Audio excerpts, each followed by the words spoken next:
मेहनत से ही काम बनता है। दूरदर्शिता, साहस और गहराई के बिना जिंदगी एक अंधा तजुर्बा है।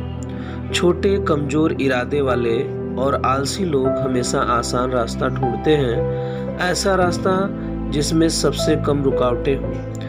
एथलीट्स 15 सेकंड के प्रदर्शन के लिए 15 साल तक मेहनत और प्रैक्टिस करते हैं। उनसे पूछकर देखिए कि क्या वे भाग्य से जीतते हैं। एक एथलीट से पूछकर देखिए कि एक अच्छी प्रैक्टिस के बाद वह कैसा महसूस करता है। वो आपको बताएगा कि वह ऐसा महसूस करेगा जैसे कि उसकी शक्ति खत्म हो गई।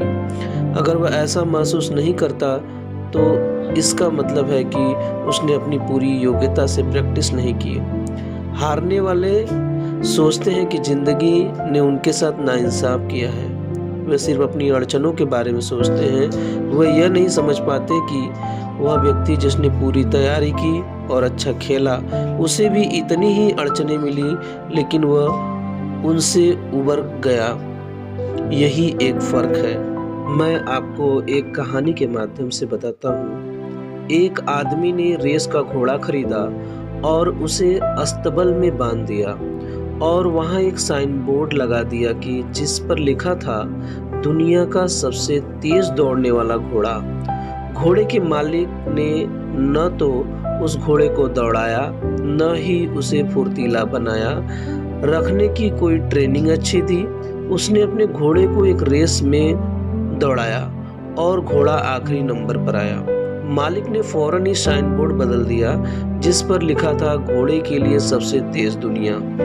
जरूरी काम की उपेक्षा करने और निकम्मापन से लोग असफल हो जाते हैं, फिर वे किस्मत को दोष देते हैं। भाग्य उन्हीं का साथ देता है जो अपनी मदद खुद करते हैं। एक बार एक गांव में बाढ़ आने के खतरे से सभी गांव वाले गांव छोड़कर भाग रहे थे, सिवाय एक आदमी के जिसने कहा, ईश्वर मुझे बचाएगा। मुझे पूरा भरोसा है। पानी जब बढ़ा तो उसे बचाने के लिए एक जीप आई, मगर उस आदमी ने मना कर दिया और कहा, ईश्वर मुझे बचाएगा, मुझे पूरा भरोसा है। जब पानी का स्तर और बढ़ा तो वह दूसरी मंजिल पर चला गया और एक नाव उसके बचाव के लिए आई। उसने फिर इनकार कर दिया और कहा, ईश्वर मुझे बचाएगा, मुझे भरोसा है।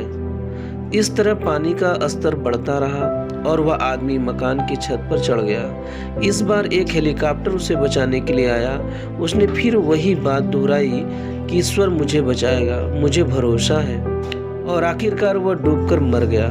मरकर जब वो ईश्वर के पास पहुंचा तो उसने गुस्से से पूछा, मुझे तुम पर पूरा भरोसा था, तुमने मेरी प्रार्थना को अनसुना क्यों किया और मुझे बचाया क्यों नहीं? तब ईश्वर ने कहा, तुम क्या समझते हो कि वह जो जीप, नाव और हेलीकॉप्टर किसने भेजे थे? भाग्यवादी नजरिए से बचने का एक ही तरीका है कि हम अपनी जिम्मेदारी स्वीकारें और वजह और असर के नियमों पर भरोसा करें, न कि भाग्य पर। जिंदगी में कुछ भी हासिल करने के लिए प्रतीक्षा, अजूबे का इंतजार या इच्छा करने के बजाय सही कदम, तैयारी और योजना बनाने की जरूरत है। उसने सारा दिन काम किया, सारी रात काम किया। उसने खेलना छोड़ा और मौज मस्ती छोड़ी। उसने ज्ञान के ग्रंथ पढ़े, नई बातें सीखी। वह आगे बढ़ता गया।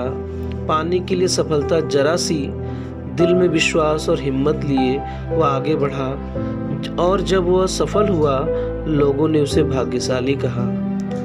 अगर हम उन लोगों की कहानियां पढ़ें जो अपनी गंभीर अपाहिजता से उबरे, तो यह इस बात का सबूत है कि सफल होने की गहरी इच्छा ही इनके आगे बढ़ने के लिए ड्राइविंग फोर्स रही। इनके जीवन का एक उद्देश्य था, वे साबित करना चाहते थे किसी भी तरह की मुश्किलों के बावजूद कुछ कर दिखाएंगे, काम करते रहेंगे, और उन्होंने ऐसा कर दिखाया। इच्छा शक्ति ने पोलियोग्रस्त विल्मा रुडोल्फ को 1960 के ओलंपिक में सबसे तेज दौड़ने वाली एथलीट बनाया, जिसने 3 गोल्ड मेडल जीते। इसलिए दोस्तों, 3 चीजें जिंदगी में सबसे इम्पोर्टेंट है। पहला है बुद्धि। बुद्धि में सद्बुद्धि, समय और परिश्रम।